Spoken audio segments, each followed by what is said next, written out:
The $10 billion lie every Walgreens customer was sold did not start with a scandal. It started with a corner pharmacy people genuinely depended on. The red sign above the drive-thru, the prescription always ready, the store that worked the same way every week for years. Then came 1,200 closures, locked shelves, and pharmacies cut to half the staff they once had. A brand worth $100 billion, sold for $10 billion. And the customers who trusted it never saw it coming. The sign in the corner had been there for a long time before any of that started. This is where it began. 30 years before the footprint optimization program and the private equity sale, Walgreens was one of the most dependable everyday names in American life. The company started in 1901 when its founder purchased a single drugstore on a Chicago street for $6,000.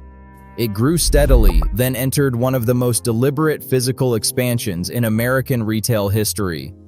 By the 1990s, Walgreens was placing new stores on the highest traffic corners in American cities, at a pace of more than 200 new locations every year. Drive-thru pharmacy windows were installed wherever the real estate allowed. The pharmacy counter was placed at the back of every store so that customers would walk the full length of the fluorescent-lit aisles on their way to pick up a prescription. It worked, and it kept working for decades. The loyalty Walgreens built was the quiet kind, earned through consistency rather than excitement. It depended entirely on that consistency being maintained.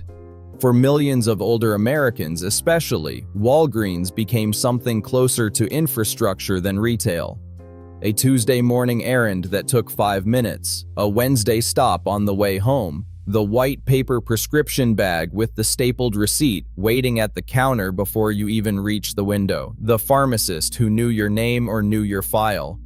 The drive-thru meant you could pick up a prescription without getting out of the car, and for older customers managing multiple medications, that was not a small thing. It was the entire point. In 2012, Walgreens put a name to something customers already felt. The slogan was at the corner of happy and healthy. The experience behind those words had been earned over more than a century. By 2015, the stock touched $97.30 a share. The company was worth more than $100 billion. Walgreens had more than 9,000 stores across the United States. The same corner presence that built that valuation was about to become the thing the company could no longer afford to maintain. This decision seemed small at the time. It was not. The merger with a European pharmacy chain had already closed in December of 2014, loading the company with roughly $9.5 billion in inherited debt. The stock peaked anyway, briefly, in the summer that followed, but beneath the valuation, the weight was already there. This is not a story about a pharmacy chain running out of money. It is a story about what happens when a company keeps selling trust after the experience people depended on becomes harder to trust. While the debt load compounded, the stores and the staffing levels that customers relied on were slowly deprioritized. The pressure came down through the corporate structure and landed on the pharmacy floor. Technician hours were cut. Pharmacists across the country were being asked to process more prescriptions with fewer people beside them. For a while, the stores still looked the same from the outside. In October of 2023, pharmacy workers across the country began walking away from their counters in a coordinated protest.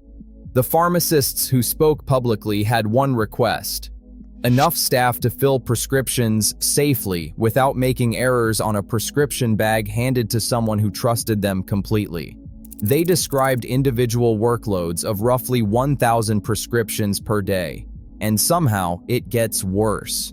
While staffing pressure was building behind the pharmacy counter, customers were encountering a different kind of friction at the front of the store. Walgreens had begun locking everyday products behind plastic security cases. Shampoo, deodorant, and cold medicine, items that used to sit on open shelves, now required finding an employee with a key, waiting for that employee, and hoping the item was actually in stock behind the locked door. The company's own chief executive officer acknowledged on a recorded earnings call that locking products had conclusively proven to hurt sales. When things are locked up, he said, you simply do not sell as many of them. But the version customers were being given at the time was not the full picture.